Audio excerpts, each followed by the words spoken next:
The Rosetta Stone's official story is a carefully crafted myth. This is the tale of a world-famous artifact hiding a far more dramatic history of ambition, theft, and intellectual warfare. By the end, you will know the true story of its discovery, a saga filled with forgotten heroes and bitter rivalries. We will uncover why the man who found it vanished from history and how a simple slab became the ultimate trophy in a clash of empires. What does it truly mean when we say a single object gave a voice to an entire civilization? The official story is deceptively simple. In the scorching July of 1799, near the Mediterranean port town of Rashid, French soldiers were following orders to demolish an ancient Mameluke fort. Their task was purely military, to strengthen the defenses of this crucial Nile Delta outpost. As they tore down a crumbling wall, their picks struck something far harder than mud brick. What they pulled from the rubble was a slab of dark, speckled stone, roughly the size of a large tablet, its face curiously inscribed. The officer in charge, a young lieutenant of engineers named Pierre-François Bouchard, immediately recognized this was no ordinary piece of rubble. He saw 3 distinct bands of writing carved into the stone's polished surface. At the top, 14 lines of intricate pictorial script, the sacred hieroglyphs of the ancient pharaohs. In the middle, 32 lines of a cursive, flowing script known as Demotic, the everyday administrative hand of later Egypt. And at the bottom, 54 lines of clear, capital Greek letters, a language any educated European officer could read. This was the moment of discovery, presented to us as one of history's great accidents. A random find by a soldier, a lucky break for science, a gift of pure chance delivered from the dust of a forgotten fort. It is a clean, almost magical narrative. The stone was simply there, waiting to be found, and its discovery required no grand conspiracy, no dark motive, only the fortune of being in the right place at the right time. This version paints the Rosetta Stone as an archaeological Cinderella story, transforming instantly from a piece of wall filler into a princess of decipherment. But what if this tidy tale is just the surface, a polished cover story meant to simplify a far more complex and contentious truth? What if the real story of how this stone came to light is tangled in the ambitions of men and the brutal reality of war? To understand why that slab of stone was so instantly recognized as priceless, you have to look beyond the soldiers and their picks. You have to see the army they arrived with. Napoleon Bonaparte's invasion of Egypt in 1798 was unlike any military campaign the world had seen. It was, in his own grand vision, a crusade of the mind. Alongside his 50,000 troops, he brought a shadow army of 167 men. These were not fighters, but the intellectual elite of France, astronomers and chemists, botanists and engineers, poets and archaeologists. They were called the savants, the learned ones, and they formed the Institut d'Egypte, a traveling academy of sciences established in the shadow of the pyramids. Their mission was explicit: to capture Egypt not only with cannons but with compasses and sketchbooks. They were there to measure, to catalogue, to study every plant, animal, mineral, and monument they could find. This was a colonial project dressed in the robes of enlightenment, an effort to possess Egypt's past in order to legitimize control of its present. These scholars were not passive observers waiting for fortune to strike. They were active hunters. For years, European intellectuals had been utterly fascinated yet completely baffled by ancient Egypt. They could see its colossal temples and covered obelisks. They could marvel at the strange and beautiful hieroglyphs covering every surface, but the meaning of those symbols had been lost for over 1,000 years. It was the greatest locked door in history, and everyone was desperately searching for the key. The savants in Egypt knew exactly what that key would look like: a bilingual inscription, a text written in both the mysterious ancient script and a known language like Greek. They were actively, deliberately searching ruins, asking locals, and examining every inscribed stone for exactly that, a linguistic bridge. So when Lieutenant Bouchard saw those 3 scripts on that dark slab, he wasn't just seeing a curious artifact, he was holding the very object his entire scholarly corps had been deployed to find. The discovery was not a random accident of war. It was the almost inevitable result of placing a small army of Europe's finest minds in a landscape littered with ancient text and explicitly tasking them with finding its secrets. The stone was pulled from a wall, but it was found because they were looking. Their monumental work, later published as the Description de l'Egypte, would become a 23-volume masterpiece of illustration and study. But its crowning jewel, the Rosetta Stone, was the one find that promised to make all the other wonders speak. Yet the man who first pulled it from the wall remains a ghost in this story. Pierre-François Bouchard was a lieutenant of engineers, 30 years old, a career soldier trained in fortifications, not archaeology. He was the definition of a low-ranking officer, a man whose name was meant for duty rosters, not history books. But on that July day, his training did something remarkable. It made him look at the stone not as debris, but as data. He saw the precise carving, the ordered lines, the repetition of form across 3 scripts. An uneducated soldier might have tossed it aside, but Bouchard's mind, shaped by mathematics and drafting, recognized a system. He immediately halted the demolition and sent word up the chain of command. His report landed on the desk of General Jacques-François Menu, the French commander of the Rashid region. Menu was no ordinary general. He was an intellectual who had converted to Islam and married into an Egyptian family. He understood instantly that Bouchard had found something monumental, not a trophy of war, but a key to the past. So why do we celebrate the name Champollion, the decipherer, but not Bouchard, the discoverer? The answer lies in the brutal politics of glory. Bouchard was a minor player on a stage dominated by colossal egos, Napoleon and his generals, and later, the brilliant but fiercely competitive scholars. He performed his duty perfectly. He reported the find, secured it, and then faded back into the military machine. There were no portraits commissioned, no grand biographies written for the diligent lieutenant. He was, in many ways, the ideal discoverer for the official myth, competent enough to recognize the treasure, but obscure enough to be easily overshadowed. His legacy became the stone itself, while his name vanished into the footnotes, a silent testament to how history often remembers the claimants of a discovery far more than its humble finder. For the next 2 years, the Rosetta Stone lived a double life. In the scholarly halls of the Institut d'Egypte in Cairo, it was a revered object of study. The savants, particularly a young linguist named Jean-Joseph Marcel, worked feverishly. They covered its surface with printer's ink and pressed sheets of paper against it, creating the first paper squeezes or copies of the inscriptions. They made plaster casts, sending precise replicas of the text back to Paris.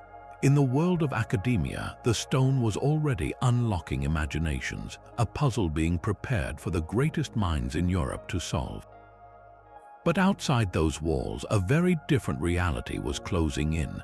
The French expedition was crumbling. Napoleon had secretly abandoned his army and returned to France.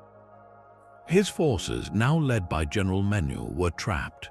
A combined British and Ottoman fleet blockaded the coast, and their armies pressed in on land. The French were besieged not just militarily, but by disease and despair. Their grand Enlightenment project was collapsing into a desperate fight for survival. In this atmosphere of impending defeat, every object of value became a point of contention, a potential spoil of war.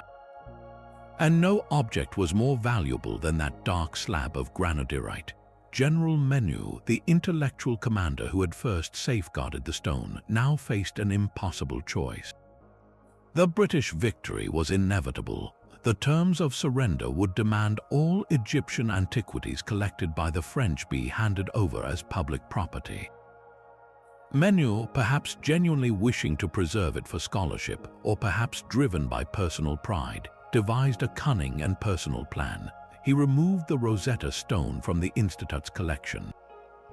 He declared it was not Egyptian state property at all, but his own personal possession, a family heirloom he kept in his private quarters. He claimed it was his to give or to keep.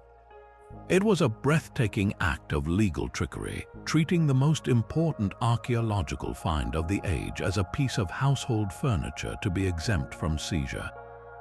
When the victorious British commander, General John Healy Hutchinson, demanded the stone under the surrender terms, Menu refused. He presented his personal claim, arguing the stone was his private property and thus protected. The British were furious and utterly unconvinced. They saw this not as an act of scholarly preservation, but as the last pathetic gasp of a defeated enemy trying to cling to a trophy. The ensuing argument was intense, a clash of cultures and wills over who truly owned the past. Hutchinson insisted the stone was a public monument seized by a conquering army and thus a legitimate prize of war. To him, Menu's claim was a transparent farce. The dispute dragged on for weeks, a tense diplomatic stalemate played out in the ruins of a failed empire. In the end, brute force and the reality of defeat decided the matter. Menu had no leverage left. Under direct threat and with his army starving, he was forced to relent. The Rosetta Stone, along with other antiquities the savants had collected, was formally surrendered. It was loaded onto a British transport ship, the HMS L'Egyptian, a captured French frigate now serving its former enemies. Its journey from Rashid to Cairo had been one of hope and discovery. Its journey from Alexandria to England would be one of conquest and loss. In that moment, as the stone was carried onto the British deck, its identity was forever transformed. It was no longer just a linguistic key. It had become a trophy, a physical symbol of one empire's intellectual ambition and another empire's military victory. The race to decipher it would continue, but now under a different flag. The stone's voyage to England was anything but a peaceful transfer of knowledge. It was a tense, bitterly contested seizure disguised by the dry language of a treaty. The document was the capitulation of Alexandria, signed in September 1801. Its terms were clear. All Egyptian antiquities collected by the French Institute were to be surrendered as public property. To the British military command, this was a straightforward clause, the lawful spoils of a concluded war. To the French savants, it was an act of intellectual pillage. These men had risked their lives for 3 years, enduring plague and battle, to study and preserve these artifacts. They saw themselves not as looters, but as guardians of a forgotten history. The thought of simply handing over their life's work, especially the Rosetta Stone, was unbearable. So they rebelled. In a quiet act of defiance, they hid the slab. Some accounts say it was concealed in a secret compartment beneath the floor of a French residence. Others suggest it was smuggled away and wrapped in mats to look like ordinary baggage. It was a scholar's mutiny, a last stand fought not with muskets but with secrecy. The British, however, were not fooled. Their intelligence was excellent, and they knew exactly what they were looking for. General Hutchinson dispatched a particularly determined officer, a man named Colonel Tompkins Hillgrove Turner, to personally recover the stone. What followed was less a diplomatic handover and more of a forensic search. Turner confronted the French scholars, who at first feigned ignorance and protested passionately. They argued that these were the fruits of scientific labor, not weapons of war. One scholar, the naturalist Geoffroy Saint Hilaire, reportedly declared they would rather burn their entire collection, like the ancient library of Alexandria itself, than surrender it. It was a dramatic, desperate threat. Turner, under strict orders, held his ground. The argument was a fundamental clash of perspectives. Was knowledge the property of the nation that discovered it, or was it a universal human heritage that could be taken by the strongest power? In the early 19th century, the answer, enforced by bayonets and naval cannons, was unequivocally the latter. The hiding place was inevitably discovered. The stone was hauled from its concealment and, under armed guard, transported to the British headquarters. the French savants were forced to hand over not only the stone itself, but every paper squeeze, every plaster cast, every note they had made. It was a total intellectual surrender. Colonel Turner personally oversaw its loading onto the HMS L'Egyptian. He would later write with a victor's pride that he considered it his duty to rescue this precious relic from the ignorant French savants who might have damaged it. The irony was profound, the man who seized it framing himself as its protector. So, was it rightful spoils or cultural theft? Through the lens of the time, it was perfectly legal, a standard practice of war where the cultural patrimony of the defeated was fair game.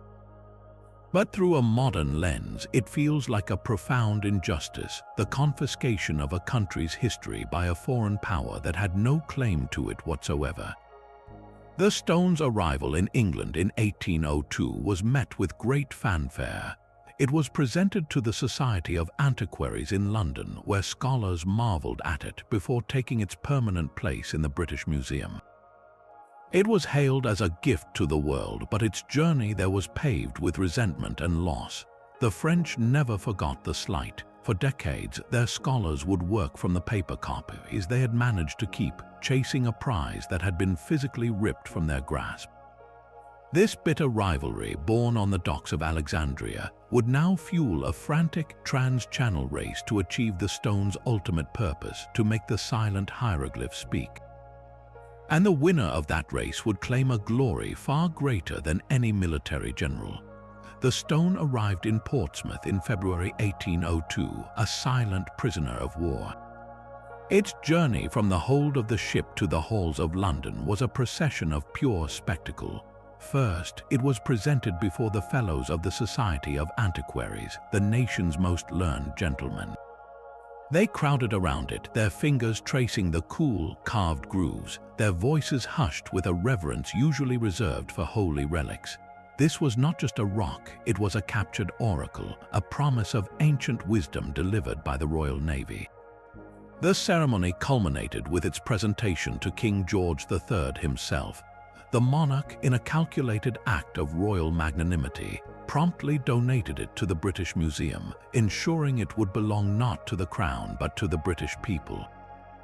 Overnight, the Rosetta Stone became a celebrity. Newspapers breathlessly reported on its dimensions and inscriptions. Satirical cartoons depicted it, often showing Napoleon weeping over his lost treasure or British scholars puzzling over its cryptic text. For the public, it was a thrilling symbol of national triumph, a tangible piece of a mysterious, sun-baked civilization now safely housed in Bloomsbury. But in the quiet of the museum, a crucial and secretive act was taking place, one that would physically alter the stone for centuries. To protect the delicate inscriptions from the oily fingers of curious visitors and the grimy London air, the curators made a fateful decision. They encased the entire slab in a sturdy wooden frame and then coated its surface with a thick layer of carnauba wax. This was a common preservative of the era, derived from the leaves of a Brazilian palm tree. The intention was purely practical, to shield the stone, but the wax had a profound, unintended effect. It seeped into every pore of the dark granodiorite, soaking into the carved hieroglyphs, Demotic, and Greek letters. Over time, this coating oxidized and darkened, turning the stone's natural gray surface into the deep, almost black hue we recognize today. This is a fact most modern viewers completely miss. When you see the Rosetta Stone in its climate-controlled case, you are not seeing the true color of the ancient rock. You are seeing 200 years of well-intentioned preservation, a Victorian veil that permanently changed its appearance. Those early paper squeezes taken in Cairo, however, tell a different story. They reveal the stone as it was originally found, a lighter, speckled gray with far more visual contrast in its inscriptions. That protective wax did its job too well, locking in the grime of ages and creating the iconic, somber monument we know, while forever obscuring the cleaner, sharper artifact that left Egypt. It sat in its frame, this newly darkened treasure, a puzzle behind glass. and across the English Channel, the men who had first uncovered it were staring at paper copies, their minds racing, determined to solve the riddle they had been forced to surrender. But the stone's most powerful secret is not its color or even its dramatic journey. The real secret is that it was never truly alone. For all its fame as a one-of-a-kind artifact, the Rosetta Stone was not unique. This is the quiet bombshell that reframes everything. The Ptolemaic rulers who governed Egypt after Alexander the Great were masters of political theater. They were Greek-speaking kings trying to control an ancient Egyptian priesthood and populace. To solidify their power, they would issue grand public decrees, announcements of royal generosity like tax breaks or temple support. And to ensure everyone, from the Greek administrators to the Egyptian commoners to the powerful priests, could read them, these decrees were carved in stone in 3 scripts: sacred hieroglyphs for the temples, Demotic for the people, and Greek for the ruling class. The Rosetta Stone is just one of these multilingual posters, a royal press release carved in granite. Other fragments of similar decrees had actually been found before. A piece of a similar stela, known as the Decree of Canopus, was discovered by travelers in the late 1700s, but it was incomplete, a broken puzzle with too many pieces missing, and it gathered dust in a European collection, ignored. Another, the Memphis Decree of Ptolemy IV, was found in the early 1800s, but again, only in fragments. These stones were orphans of history, their importance unrecognized because they were broken. The Rosetta Stone's unparalleled power comes from a single, breathtaking fact: it was nearly complete. Imagine having a dense, complex legal document where only the final page survives, versus having the entire text from beginning to end. The Rosetta Stone gave scholars the full context, the entire grammatical structure of the decree, from its formal opening to its detailed instructions and closing benedictions. It was the perfect, intact specimen. This completeness is what made it the ultimate key. It belongs to a series now called the Memphis Decrees, a family of political monuments. Its siblings were shattered and scattered, but it survived almost whole, pulled from a fort wall by a soldier who had no idea he was holding the only complete copy of the most important language textbook in the world. So its secret is not its rarity as a type of object, but its miraculous state of preservation. It was the one book in the library that didn't have its pages torn out. And that single, unbroken text would soon ignite a fierce intellectual battle, a duel between 2 men who understood that whoever cracked this code would claim immortality. The race to unlock the stone's message began not with a brilliant insight, but with a shared and stubborn mistake. For centuries, the wisest minds in Europe had been certain about hieroglyphs. They believed each of those beautiful, intricate symbols was just that, a pure symbol. A picture of a bird meant a bird, a wavy line meant water, a circle with a dot meant the sun. They thought it was a complex but straightforward picture language, a kind of mystical code for priests, with no connection to the sounds of spoken words. This assumption was a towering wall, and it blocked all progress. The scholars who first received copies of the Rosetta Stone text, both in London and Paris, approached it with this flawed logic. They stared at the Greek text at the bottom, which they could read, and then looked up at the hieroglyphs at the top, trying to match symbolic ideas.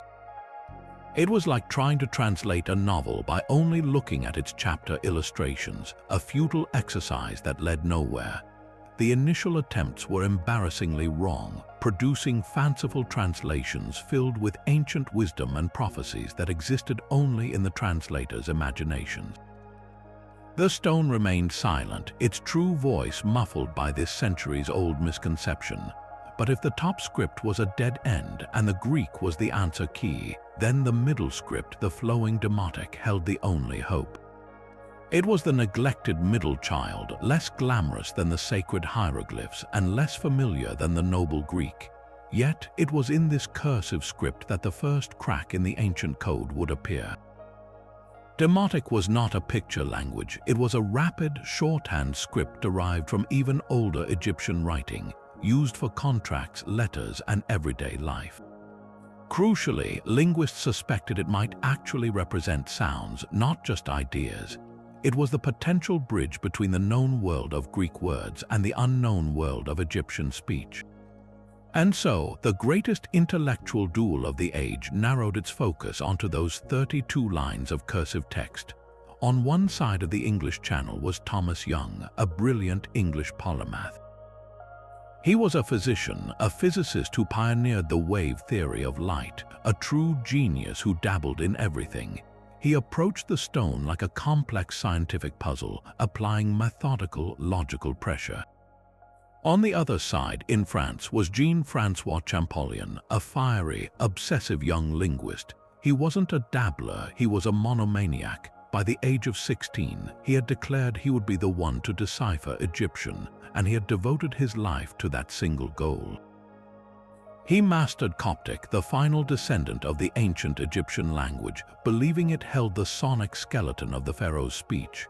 Young was the disciplined general, surveying the battlefield from a height. Champollion was the obsessed soldier, living in the trenches of the grammar. They both knew the demotic script was the gate they had to break down, and they began their work in isolation, unaware that they were running directly toward each other in the dark. Thomas Young was a man who believed everything could be broken down into a pattern. As a physicist, he had unraveled the wave nature of light and explained how the human eye focuses. To him, the Rosetta Stone was simply another natural phenomenon waiting for the right formula. He obtained a copy of the inscriptions and began a meticulous, almost mechanical analysis.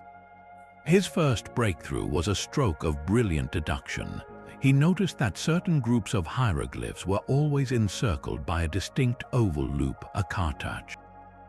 He reasoned correctly that these ovals set apart the names of royalty, and in the Greek text he could read two royal names clearly, Ptolemy and Berenice. So he did what any good scientist would. He isolated the hieroglyphs within those specific cartouches and matched them, symbol by symbol, to the sequence of letters in the Greek names. It worked. He discovered that the hieroglyphic signs inside the cartouches were not representing ideas or objects, they were representing sounds. The picture of a square, a lion, and a folded cloth didn't spell out king or ruler, they spelled out P, T, and L, the phonetic components of the name Ptolemy. This was a monumental leap. For the first time in over 1,000 years, someone had correctly read an ancient Egyptian word aloud. Young had proven definitively that hieroglyphs could be phonetic. He published his findings and the academic world was electrified. He had found the hidden door, but then Thomas Young made a critical, fateful assumption. He concluded that this phonetic principle was only a special exception, a tool the Egyptians used solely to spell out the foreign names of their Greek rulers. He believed the rest of the language, the vast majority of the text, must still be purely symbolic, a mystical picture-writing system. It was as if he had found the key to a single room in a vast palace and decided the other 1,000 rooms must all be locked with entirely different mechanisms. This was his intellectual limit. He was a physicist seeking a universal law, and he had found one he thought explained everything. He could not conceive that the entire language, the sacred script of the gods, could be built on the same, seemingly mundane, alphabetic foundation he had just uncovered for foreign names. His mind, so brilliant at isolating patterns, was trapped by the weight of centuries of scholarly tradition. He stepped back from the work, believing the main problem was too complex, perhaps even unsolvable. He left his notes and his partial victory behind, a tantalizing map with the most important part left blank. And across the channel, a young man who had spent his entire life preparing for this single moment was about to pick up that map, stare at the blank space, and see the entire palace clearly for the first time. While Thomas Young saw a puzzle to be solved, Jean-François Champollion felt the ancient words as a living echo. He was not a dabbling genius, he was a man possessed.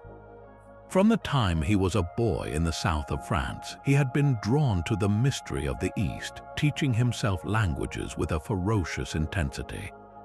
By his teenage years, he had mastered Latin, Greek, Hebrew, Arabic, and Persian, but one language above all consumed him: Coptic. This was the liturgical language of Egypt's Christian church, a direct descendant of the tongue spoken by the pharaohs. Champollion became convinced it was the sonic key, the living breath of a dead civilization. He would practice thinking and even writing his private diary in Coptic, immersing himself in its rhythms and sounds, preparing his ear for a message he had not yet heard. His study was not a tidy laboratory of ideas, but a chaotic temple to a single god: decipherment. Papers covered in sketches of cartouches and Coptic translations were piled high on every surface. Maps of Egypt covered the walls. He worked with a feverish, physical obsession, often falling ill from exhaustion, only to rise and plunge back into the glyphs. While Young had made his breakthrough with the foreign name Ptolemy, Champollion needed a native Egyptian name to test his theories. His moment came with another cartouche, one containing a sequence of hieroglyphs that had long been seen on monuments. A sequence scholars assumed spelled out a title like Sun King or Lord of the Two Lands. Champollion, with his deep knowledge of Coptic and Egyptian history, had a different suspicion. He applied the phonetic values he was developing, sounding out the symbols. The first sign, a circle, he believed represented the sun, which in Coptic was Ra.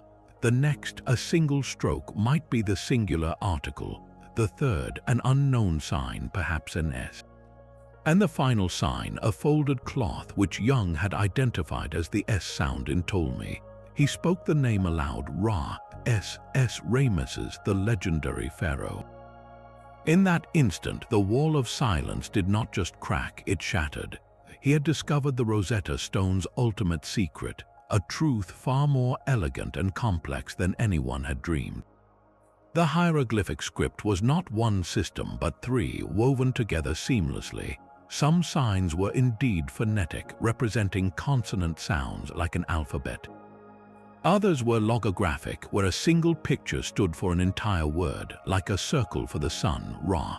And finally, there were silent signs called determinatives, little pictures placed at the end of words to clarify their meaning, like a pair of walking legs after a verb of motion.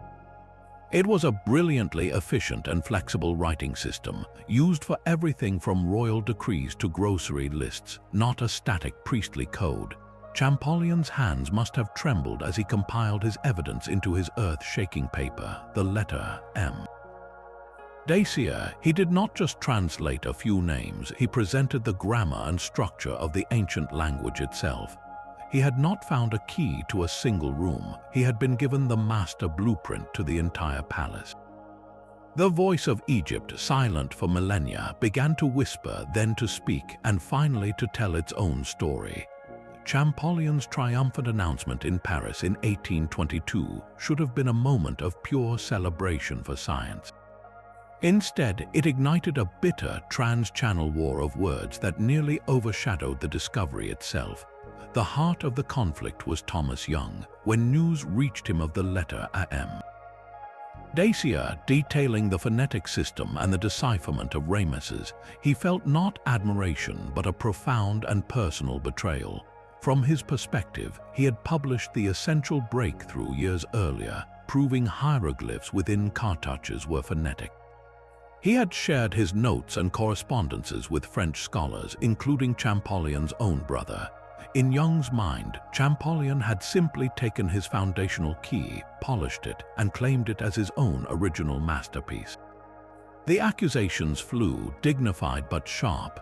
Young wrote scathing letters to academic journals, portraying himself as the true pioneer who had been robbed of his rightful glory. He argued that Champollion was merely a skilled linguist who had applied another man's revolutionary insight. The British press, ever eager to stoke national rivalry, took up the cry, painting Champollion as an intellectual thief who had stolen a British discovery. It became a scandal, debated in parlors and lecture halls, a feud as dramatic as any military campaign. So, who was right? Was Champollion a genius or a plagiarist? The truth, as it so often is, lies in the messy middle. Thomas Young absolutely deserves immense credit. He was the first to demonstrate the phonetic principle in hieroglyphs. He broke the centuries-old symbolic assumption and provided the critical initial proof. His work was the indispensable first step, the spark, but Champollion did something fundamentally different and far more complete. He saw that the phonetic principle was not a minor exception for foreign names, but the very core of the entire writing system. He expanded the alphabet, connected it to the living sounds of Coptic, and unraveled the tripartite nature of the script. Young handed him a single, correct piece of a 1,000-piece puzzle. Champollion then understood the picture on the box and assembled the rest. The bitterness stemmed from this distinction between a brilliant hypothesis and a comprehensive theory. Champollion, for his part, was initially slow to acknowledge Young's contributions, his own passion and lifetime of work blinding him to the shoulders he stood upon. Later in life, under pressure, he did grant Young his due as a precursor, but the wound never fully healed. This feud reveals a deeper truth about how discovery often works. It is rarely a clean, solitary eureka moment. It is a chaotic relay race where one runner passes a baton that the next runner uses to cross the finish line. Both men were essential, yet only one name is etched in popular memory. The rivalry, for all its pettiness, ultimately fueled a faster, fiercer race to the truth, giving voice to Egypt decades sooner than if either man had worked alone.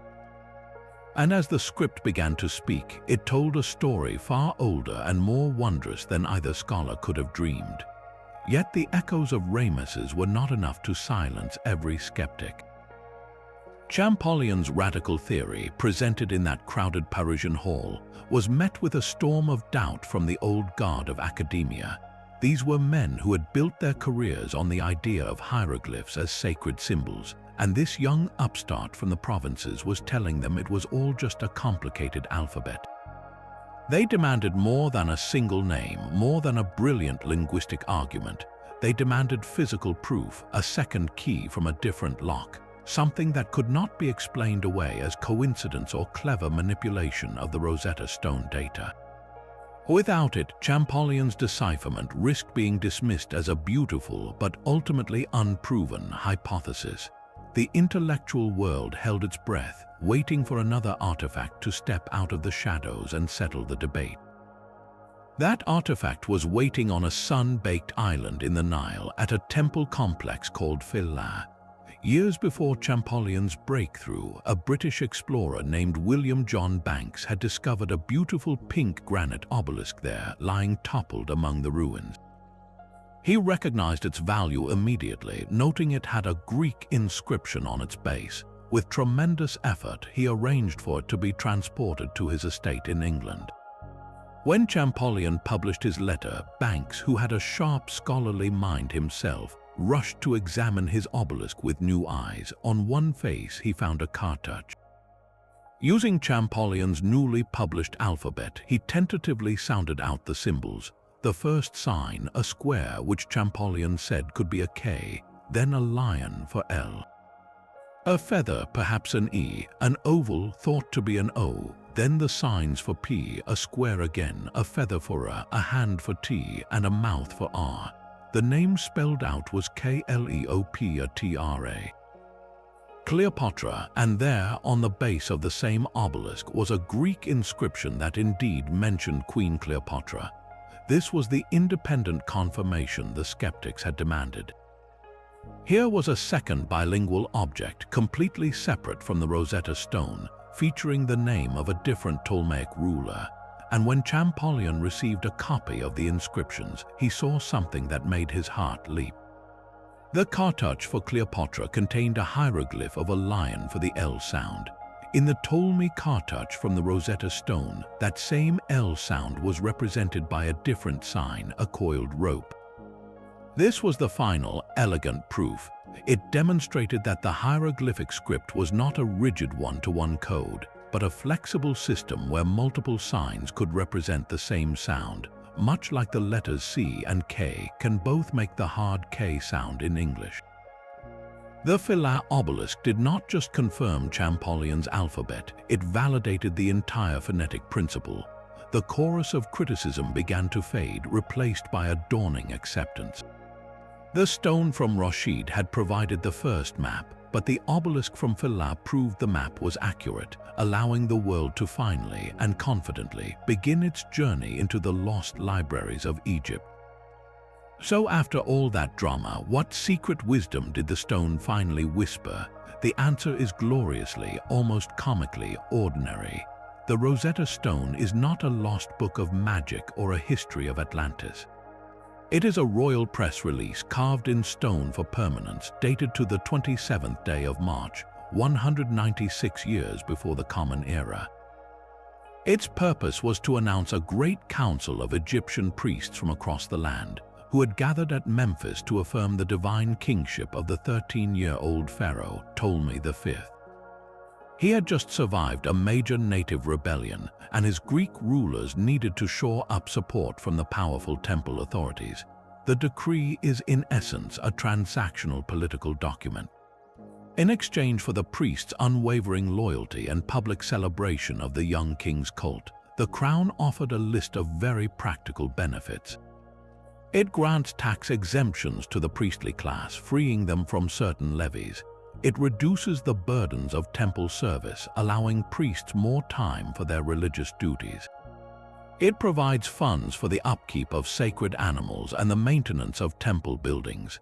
And it orders that statues of the deified Ptolemy V be erected in every major temple, depicting him with traditional Egyptian symbols of kingship, and that these statues be honored with festivals, sacrifices, and offerings. Think of it as a combination of a tax reform bill, a public works initiative, and a nationwide public relations campaign, all rolled into one granite slab. The language is formal, flattering, and repetitive, praising the king's generosity, his piety, and his victories against Egypt's enemies. The irony is profound. This object, which became the ultimate symbol of unlocking lost knowledge, was originally created to lock in political power. The key to an entire civilization's voice was forged not to recite poetry or philosophy, but to announce a bureaucratic deal between a teenage king and his priestly managers. Yet within that mundane text lies its true, deeper magic. Because it was a formal decree meant to be read by everyone, it had to be written in the 3 scripts of the land. And because it was a detailed legal document, it contained the full richness of grammar, vocabulary, and formulaic phrases. It was the perfect, complete sample. A shopping list or a love letter would have been too short, a religious text too obscure. This dry administrative record gave linguists everything they needed: names, dates, verbs, titles, and standard legal jargon, all presented in parallel text. So while its message is not spiritually profound, its structure is linguistically perfect. The stone did not give us the secret of the pyramids, but it gave us the grammar to read the inscriptions on their walls. It handed us not a pharaoh's deepest thoughts, but the dictionary and syntax needed to eventually discover them elsewhere. Its genius was not in what it said, but in how completely it said it, providing the first clear echo of a language the world had forgotten how to hear. But for all its power, the Rosetta Stone is a broken thing.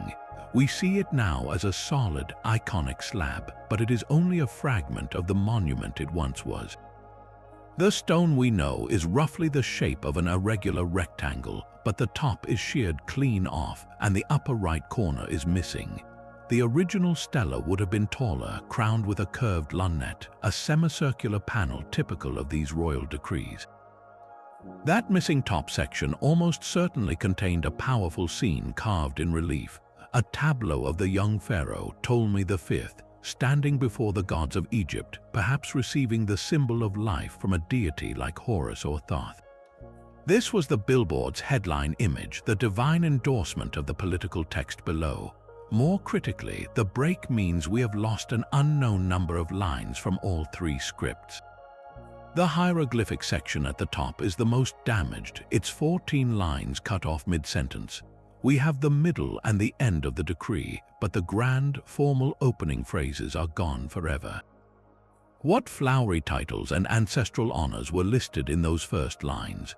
What precise date or location for the priestly synod was recorded there? That lost text could have provided even richer grammatical examples and historical context. The sides of the stone are also rough, suggesting it might have been slightly wider, potentially containing marginal decorations or even more text. The complete stela would have been an imposing public monument, perhaps 9 or 10 feet tall, designed to be seen and read, or at least revered, in a major temple complex.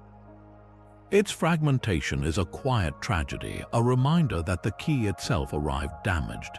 Later centuries added their own scars. In the early 1800s, museum curators, desperate to make the faded inscriptions easier for visitors to see, took a drastic step. They painted the carved letters with white chalk, filling the grooves to create a stark contrast against the dark, wax-coated stone. While this made the text pop visually, it was an invasive conservation method by modern standards, potentially trapping dirt and altering the stone's surface chemistry. Then, in 1917, with German Zeppelin raids threatening London, the British Museum made a decision for the stone's physical survival. It was secretly moved, along with other priceless artifacts, into the tunnels of the London Underground, specifically the Holborn Station tunnel of the Piccadilly line. For 2 years, the Rosetta Stone resided in a postal train tunnel 50 feet below the city, surrounded by the rumble of subterranean traffic, a world away from the Egyptian sun. It was wrapped in iron sheeting for protection, sitting in darkness to save itself from the bombs above. Each of these events, the ancient break, the Victorian chalk, the wartime evacuation, are layers of history written upon the stone itself. They remind us that the object is not just a message from 200 years before the Common Era, but a physical survivor of 2 millennia of chance, neglect, and deliberate preservation. It has been a wall stone, a scholarly prize, a museum piece, and a fugitive in a subway, all to bring one silent language back to the world. This family of forgotten stones began to emerge from the sand almost as soon as the Rosetta Stone arrived in London. The first to step forward was a monument that had actually been found earlier, but whose importance was only understood in hindsight. This was the Decree of Canopus, a massive limestone slab unearthed in 1866 at Tanis in the Nile Delta. Its discovery was a thunderous confirmation. Here was another trilingual decree issued by the priests of Ptolemy III and his queen, Berenice, in 238 before the Common Era. It was even longer and more detailed than the Rosetta text. When scholars applied Champollion's fledgling alphabet to its hieroglyphs, it worked perfectly. They could read the names, the titles, the complex grammatical constructions. The Canopus Decree did something more. It provided a wealth of new vocabulary and phrases, acting as a second, even more comprehensive textbook. It was the independent proof that silenced the last of Champollion's skeptics, demonstrating his system could unlock not just one stone, but any stone. Then came the Memphis stele of Ptolemy IV, found in 1904 at the ancient site of Memphis itself. Though fragmented, its text overlapped with portions of the Rosetta Decree, allowing scholars to cross-reference and fill in small gaps, like using 2 damaged copies of the same manuscript to reconstruct the original. Over the decades, more siblings appeared. A second copy of the Memphis Decree was found at the Temple of Philae. Another fragment of the Canopus Decree emerged. Even a small, partial piece of the very same Rosetta Stone decree was discovered in the ruins of a temple at Elephantine Island, proving that copies of these royal announcements were distributed to major temples across Egypt, a kind of ancient mass communication carved in stone. Each new find was a gift. They provided more data points, more examples of how the script handled different words and royal names. They helped linguists refine the phonetic values of tricky signs and understand the nuances of ancient Egyptian grammar far beyond what the single Rosetta Stone could teach. They confirmed beyond any doubt that Champollion had discovered the true underlying system, not just a clever trick that worked on one lucky slab. The secret hidden in plain sight is that the Rosetta Stone was never a solitary genius. It was the eldest and most complete child in a large family of royal decrees. Its fame is deserved, for it was the first one found nearly intact, the breakthrough. But its siblings, discovered later and often in poorer condition, were the collaborative scholars who stepped in to verify the work, to expand the dictionary, and to cement the decipherment into an established science. They turned a brilliant hypothesis into an unshakable truth. Without them, the voice of Egypt might have remained a solitary, debated whisper. With them, it became a clear, undeniable chorus rising from the dust. Yet the stone's journey from wall fragment to museum icon could not erase the deeper currents it carried. For the nations that fought over it, the Rosetta Stone was never just a linguistic key, it was a political weapon, its meaning reshaped by the ambitions of empires. In France, the stone's loss was a festering wound on national pride. Here was the ultimate prize, discovered by French soldiers and scholars during what they saw as a grand mission of enlightenment, only to be ripped away by British naval might. It became a symbol of a glorious scientific victory that was stolen, a constant reminder of a cultural triumph that slipped through their fingers. French academics, working from the paper copies they had saved, pursued decipherment with a kind of vengeful passion, determined to claim the intellectual victory even if they had lost the physical artifact. For them, the stone was a ghost of what could have been, a testament to French genius thwarted by British guns. In Britain, the narrative was triumphantly different. The stone's arrival was framed not as theft but as a heroic rescue. Propaganda of the era depicted it as a precious relic saved from the neglect of a crumbling empire and the chaotic hands of Napoleon's army. It was a trophy, undeniable proof of British military supremacy, and later of British scholarly virtue for generously housing it in a public museum. It symbolized the empire's power to acquire the treasures of the world and its self-proclaimed duty to protect and study them for all humanity. This framing allowed Britain to position itself not as a plunderer, but as the benevolent guardian of global heritage, a narrative that would echo for centuries. But for Egypt, the stone holds a profoundly different and painful resonance. It is the most famous single example of colonial plunder, a piece of national patrimony taken under the duress of military defeat. It never left Egypt through trade or gift. It was seized as a spoil of war. In modern Cairo, you can visit the Egyptian Museum and see empty spaces, labels that describe artifacts now residing in London, Paris, or Berlin. The Rosetta Stone is the headline act in that story of absence. It has become a central, powerful symbol in the global debate over repatriation, the movement to return culturally significant objects to their countries of origin. When protesters or officials call for its return, they are not just asking for a rock, they are demanding a correction of historical wrong, the restoration of a narrative broken by colonialism. This contest over meaning has raged for 200 years. Is the stone a universal object belonging to the world, best preserved and studied in a major international museum? Or is it an essential piece of Egyptian identity, whose true home is the land where it was carved and where its message was meant to be read? There are no simple answers, only layers of history and hurt. The stone sits in its case in London, viewed by millions, a silent witness to the very empires that fought over it. Its surface, darkened by Victorian wax, seems to absorb these conflicting stories, holding within its granite the echoes of French ambition, British triumph, and Egyptian loss. It reminds us that an object's true weight is never just in its physical form, but in the heavy human stories of power, pride, and possession we carve upon it. The stone's modern story is one of quiet diplomatic pressure. In 2003, Dr. Zahi Hawass, then Egypt's Secretary General of the Supreme Council of Antiquities, launched the first formal, high-profile campaign for its permanent return. He did not mince words, calling the Rosetta Stone a stolen object and labeling its presence in London a symbol of the colonial exploitation of Egypt's heritage. This was not a symbolic gesture, but a serious demand backed by a growing global movement for repatriation. The request was repeated and amplified in 2009 and again in 2022 on the 200th anniversary of Champollion's decipherment. Egypt's position is clear and principled. The stone was taken under duress as a spoil of war. It is a unique piece of Egyptian national identity, and its rightful home is in the Grand Egyptian Museum in Cairo, where it would stand alongside the very civilization it helped to unlock.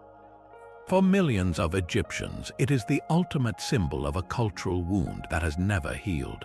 The British Museum's response is rooted not in emotion, but in a specific British law.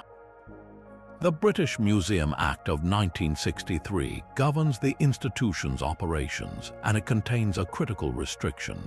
It legally prevents the museum's trustees from deaccessioning or permanently removing any object from the collection unless it is a duplicate, severely damaged, or deemed unfit for keeping. The Rosetta Stone, as a unique and intact masterpiece, falls under none of these exceptions. The museum's official stance is that it is legally barred from giving it back, even if it wanted to. But beyond the legal argument lies a philosophical one, the concept of the Universal Museum.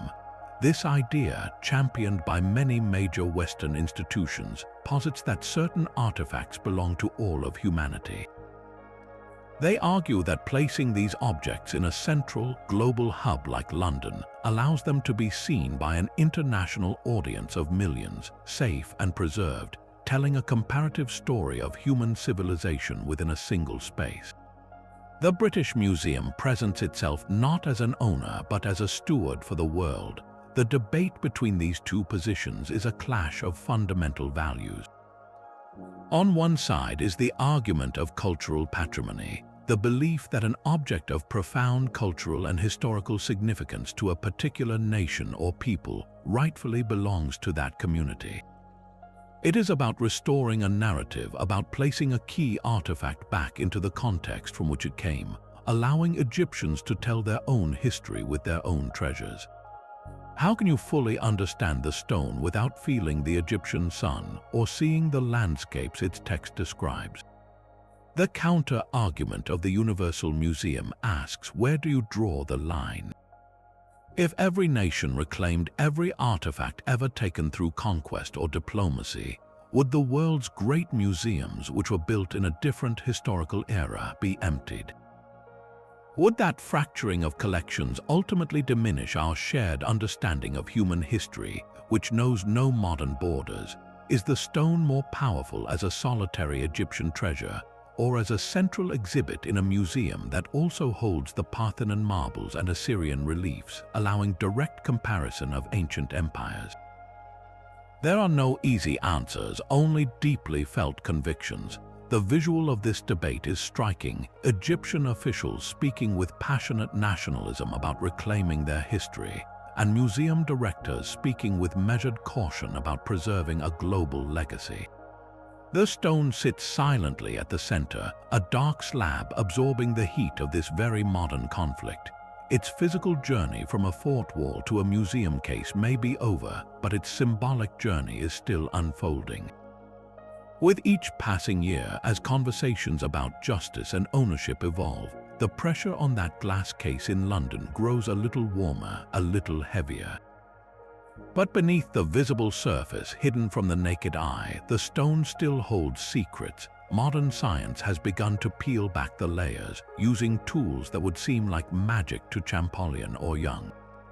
In recent years, researchers have subjected the Rosetta Stone to a non-invasive battery of tests, from laser scanning to spectroscopic analysis.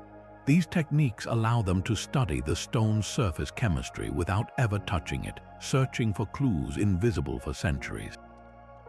And what they found transformed our understanding of the object's original appearance. The scans detected minute, almost ghostly traces of a mineral-based red pigment, specifically ochre, trapped deep within the carved lines of the hieroglyphic text. This is a revelation. It means the Rosetta Stone was not always the solemn, monochrome monument we see today. When it was first carved and erected in an Egyptian temple over 2,000 years ago, its sacred hieroglyphs were likely painted a vibrant, striking red. This color was not merely decorative, it held profound symbolic meaning. Red ochre was associated with life, power, and the sun god Ra. To make the hieroglyphs red was to imbue them with divine energy, to make the words of the decree pulse with sacred authority. Imagine that dark slab not as a gray ghost, but as a bold, polychrome billboard, its top section of formal script glowing with color against the lighter stone, designed to catch the eye and command reverence from across a sunlit courtyard. This changes everything. We have been staring at a faded photograph when the original was a brilliant painting. The scientific analysis did not stop at the pigments. It also turned its focus to the stone's more recent history, the thick layer of carnauba wax applied in the early 1800s. For decades, curators wondered about the long-term effects of this Victorian preservation method. Was it protecting the stone, or was it slowly causing harm by trapping pollutants against the surface? Detailed study revealed the wax had indeed hardened and darkened significantly, and it had embedded within it 2 centuries of London's soot and grime. This led to a delicate, nerve-wracking decision. In 1999, conservators undertook a meticulous project to reduce this coating. They did not remove it entirely, that would have been too risky, but they carefully reduced its thickness using precise solvents and tools. Their goal was to reveal more of the stone's original surface texture and to stabilize it for the future. The result was subtle but significant. The stone's color lightened slightly, and the contrast in the inscriptions became a bit sharper, allowing scholars to see details in the carving that had been softened by the opaque wax. These scientific journeys into the stone's material essence do more than satisfy curiosity. They reconnect us to its lived reality. They remind us that this artifact was not born in a museum case. It was a working object carved by artisans, painted by scribes, and meant to be seen and understood in the dazzling Egyptian light. Every new scan and analysis peels away another assumption, showing us that the true Rosetta Stone is even more vivid and human than the iconic image we have cherished for so long. That dark slab of Egyptian granite now lives a second life far beyond any museum. Its name has escaped the glass cases and history books to become a shorthand for unlocking anything complex. We see it in the title of the world's most famous language learning software, Rosetta Stone, a program built on the very idea the artifact represents, that with the right key, any barrier to understanding can fall. This was no accidental branding. It was a deliberate invocation of the stone's mythic power to decipher the indecipherable. The name promises that learning a new language is not about memorizing endless vocabulary, but about finding the fundamental code, the parallel text that makes everything else click into place. The stone's image and concept ripple through our stories. In film and television, a Rosetta Stone plot device is the ultimate decoder, the ancient manuscript or alien signal that finally explains everything. It appears in adventure comics and science fiction novels, often as a literal object that holds the secret to translating an extraterrestrial language or activating a lost technology. The metaphor is irresistible, a single, elegant solution to a monumental puzzle. Even in casual conversation, calling something a Rosetta Stone means it is the essential clue, the breakthrough that makes sense of a chaotic situation. How did an administrative decree become this? The secret is in the elegance of its function. It provided a perfect one-to-one comparison between the known and the unknown. It didn't just suggest translation was possible, it proved it visibly and tangibly with 3 clean scripts carved side by side. That physical, parallel presentation is a concept so intuitively powerful it transcends archaeology. It speaks to a universal human desire, the hope that for every confusing problem there exists a clear guide, a parallel text waiting to be found. the stone's journey into pop culture is a story of symbolic capture. We have taken its specific historical triumph and generalized it into a symbol for all triumphs over confusion. It represents the moment of clarity, the epiphany that bridges worlds. This transformation is its final, and perhaps most profound, act of translation, converting itself from a specific object into a universal idea. It no longer belongs only to Egyptologists or historians. It belongs to anyone who has ever struggled to understand something foreign and dreamed of finding the key. The stone's fame has also woven a tapestry of enduring myths. One of the most persistent is the idea that it instantly unlocked the secrets of the hieroglyphs, that Champollion simply held it up and read it like a morning newspaper. The truth is far more human and far more arduous. Between the stone's discovery in 1799 and Champollion's decisive breakthrough in 1822, more than 2 decades of false starts, fierce rivalries, and painstaking work unfolded. This was not a light bulb moment, but a marathon run in the dark where the stone provided the course, but the runners still had to endure every grueling mile. The decipherment was a collaborative, often contentious relay race across a generation. Another comforting myth is that of the lone genius. Jean-François Champollion is rightly celebrated, but he did not work in a vacuum. He stood directly on the foundations laid by others, like Thomas Young's crucial proof of phonetic signs in royal names. He relied on the paper copies made by the French savants in Cairo and the linguistic clues preserved in the Coptic language by generations of Christian monks. His own brother, Jacques-Joseph, was a constant supporter and intermediary. The breakthrough was a symphony, not a solo, though history often remembers only the conductor who took the final bow. And while the Rosetta Stone was the indispensable key, it is not the sole reason we understand ancient Egypt. Think of it as the first and most important dictionary. Once Champollion used it to crack the code, he and later scholars could apply that grammar and vocabulary to thousands of other inscriptions on temple walls, tomb ceilings, and papyrus scrolls. The stone gave us the alphabet, but the entire library of Egyptian literature, history, and religion was written elsewhere. Its power was generative. It taught us how to read everything else. Even its physical description is often wrong. We casually call it a rock or a slab, but it is specifically a granodiorite, a hard, speckled igneous stone quarried far to the south in Aswan. This was a deliberate choice by the ancient stonemasons, selected for its durability to ensure the royal decree would last for eternity, a permanence that ironically served a future it could never have imagined. And finally, its name is a geographical misdirection. While it was found near the port town of Rashid, which Europeans called Rosetta, it almost certainly did not originate there. The stone was a formal temple decree, and the fort where Bouchard's soldiers found it was built from the plundered ruins of much older Egyptian monuments. The Rosetta Stone was likely originally erected at a major temple site, perhaps nearby size, and was later dragged to Rashid to be reused as mere building material centuries after its message was forgotten. It spent far longer as part of a wall than it ever did as a celebrated monument in its own town. Setting this record straight is not just about correcting trivia, it is about reclaiming the true secret history. The real story is not one of instant magic, but of sustained human effort.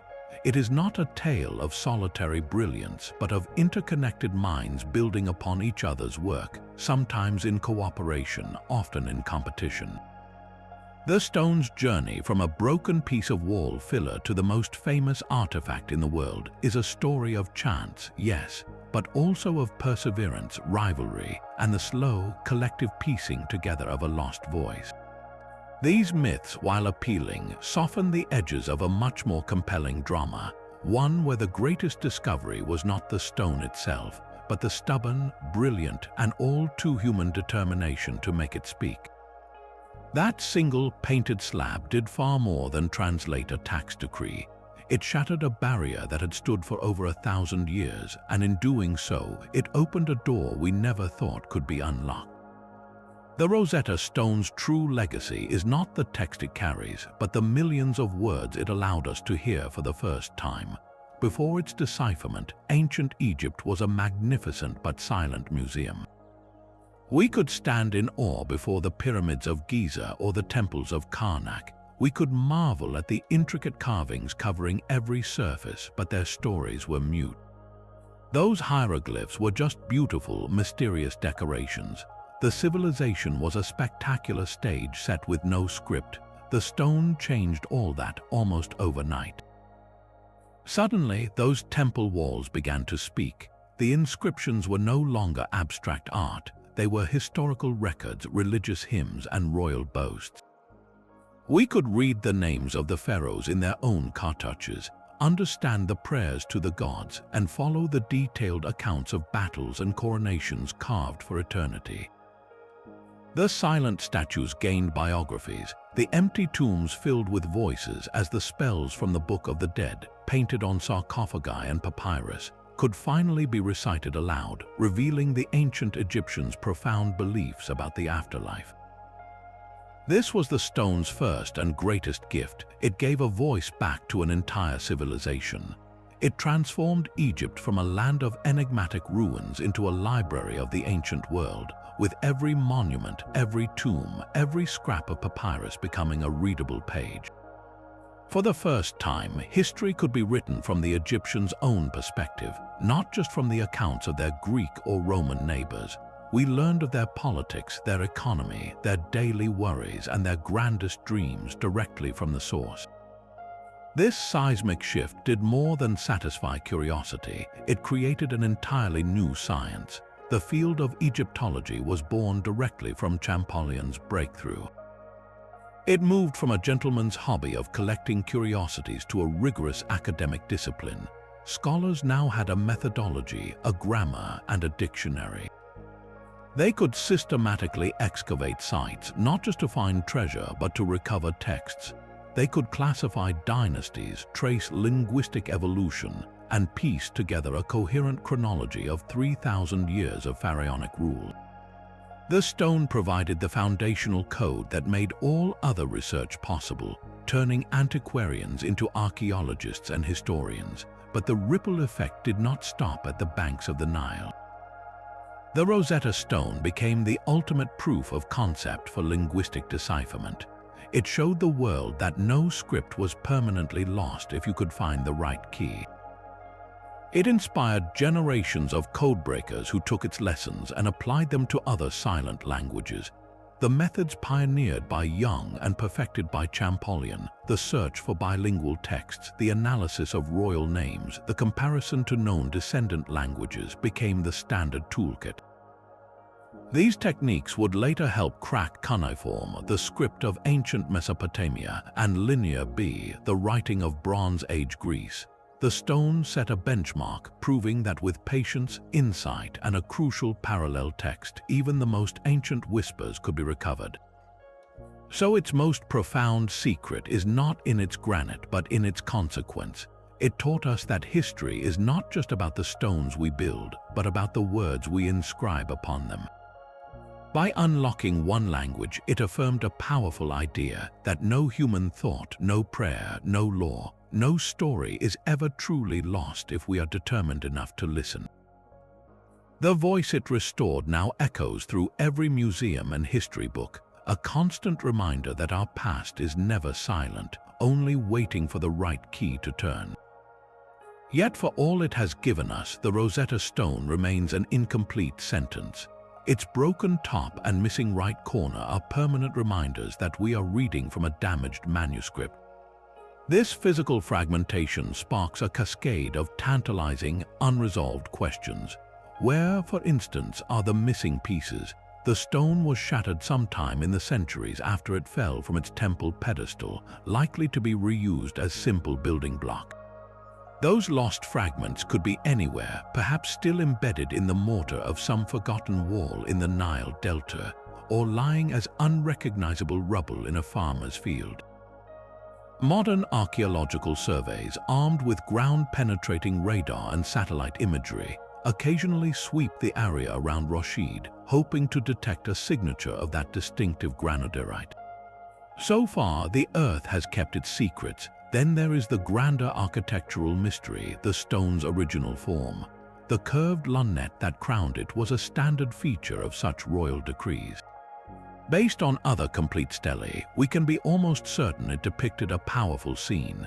Likely the young pharaoh Ptolemy V standing face to face with a god like Horus or Thoth, receiving the symbols of life and dominion. This was the divine endorsement, the visual headline above the political text. But the precise details of that scene, the expressions, the regalia, the accompanying symbols are lost to us. Artists' reconstructions give us an educated guess, a shadow of the monument's full majesty, but the true image is gone. More critically, we have lost the opening lines of the decree itself. The text we possess begins mid-thought. What formal titles and ancestral honors preceded the surviving words? What precise date and location for the priestly council were recorded in those first carved sentences? That lost preamble could hold vital clues about the political climate of the year 196 before the Common Era, offering a sharper snapshot of a kingdom stabilizing after rebellion. Each missing hieroglyph is a lost data point for linguists, a potential clue to an untranslated word or a grammatical nuance. This leads to the most compelling possibility of all. Could there be other, even more complete copies still waiting underground? The Rosetta Stone was a mass-produced document for its time, with copies sent to major temples across Egypt to announce the king's decree. We know this because a small fragment of another copy was found at Elephantine Island. So the question isn't just about finding our stone's missing chips. It's about finding an entirely new, pristine stela. Archaeologists theorize that other copies might lie buried near the great temple complexes of Memphis or Sais, perhaps toppled and buried by centuries of silt and sand. The discovery of a complete, unbroken Rosetta Stone would be an academic earthquake, providing that flawless opening text and confirming every detail of the reconstructed lunette. These are not just academic puzzles, they are open invitations. They remind us that history is not a sealed book, but a manuscript with missing pages, and that the next great discovery might be just a shovel strike away. The Rosetta Stone gave us the voice of Egypt, but somewhere in the silent earth, other stones may still be waiting to tell the rest of the story. The drama of this one stone holds a mirror to our own world. Its journey is not just an ancient tale, it is a perfect, compact story of everything that shapes our understanding of the past and of each other. It shows us that discovery is never a clean, solitary act. It is a messy, human endeavor fueled by brilliant minds and bruised egos, by national pride and personal obsession. Think of the rivalry between Champollion and Young, a clash of intellects that ultimately sped the decipherment forward. That same competitive fire drives modern science, from the race to map the human genome to the quest for artificial intelligence, where collaboration and contention exist in a constant, productive tension. The stone reminds us that progress often comes from friction. Then there is the undeniable truth of power. The stone was taken under the terms of a military surrender, a spoil of war claimed by the victor. For over 2 centuries, its home has been a museum in London, not Cairo. This is history written by the victors in the most literal sense, where the narrative of who owns culture, who safeguards it, and who gets to tell its story was decided by the strength of an army and a navy. That pattern echoes through our museums today, filled with artifacts whose presence sparks difficult but essential conversations about justice, restitution, and how we right the wrongs of a colonial era. The passionate calls for its return are not about moving a rock, they are about rewriting a narrative that has been imposed for generations. This story also teaches us about the fragile nature of knowledge itself. For over 1,000 years, the meaning of hieroglyphs was simply lost, a library of human thought locked behind a door everyone had forgotten how to open. It took the convergence of war, scholarship, and sheer luck to find the key, that should humble us. It asks what profound understandings we have lost from other civilizations, and what vital knowledge from our own time might slip away if we are not careful stewards. The Rosetta Stone is a monument to the idea that no voice is ever permanently silenced, only waiting for someone to listen in the right way. Finally, its tale is a lesson in connection. A decree carved to secure the power of a teenage king became, 2 millennia later, the bridge to an entire civilization's soul. It connects us across an unimaginable gulf of time, allowing us to hear the hopes, laws, and prayers of people who lived and loved under a different sun. That connection is the ultimate purpose of history, not to collect facts, but to find our shared humanity in the echoes of those who came before. So when you look at an image of that dark, speckled slab, see more than an artifact. See the soldier who found it, the scholars who fought over it, the empires that claimed it, and the nation that longs for it. See the fierce beauty of human curiosity and the complicated legacy it leaves behind. Its true secret was never just in its inscriptions, but in its enduring power to make us question who we are, how we learn, and what we owe to the past. That journey from a sun-baked fort wall to a climate-controlled museum case is a map of human ambition itself. We followed a slab of granodiorite through the hands of a forgotten lieutenant, into the grasp of rival empires, and finally onto the desks of dueling geniuses. Its surface bears the scars of picks, wax, chalk, and time, but its true inscriptions are the dramas we have carved upon it. The stone's greatest secret was never the dry tax decree it carried, but the electrifying human story that erupted around it. A story of military conquest, intellectual theft, obsessive curiosity, and a rivalry that gave a voice to the silent past. It is a monument not just to ancient kings, but to the relentless, messy, and brilliant drive to understand. It reminds us that history's most profound keys are not forged in solitude, but in the fiery clashes between nations, between minds, between competing visions of truth. So next time you see its familiar, darkened image, remember it is more than a rock. It is a battlefield of ideas frozen in stone, and that battle is not over. The questions of ownership, of justice, of where history truly belongs are still being written. What do you think should happen to it? Share your thoughts in the comments below and subscribe for more mysteries of history.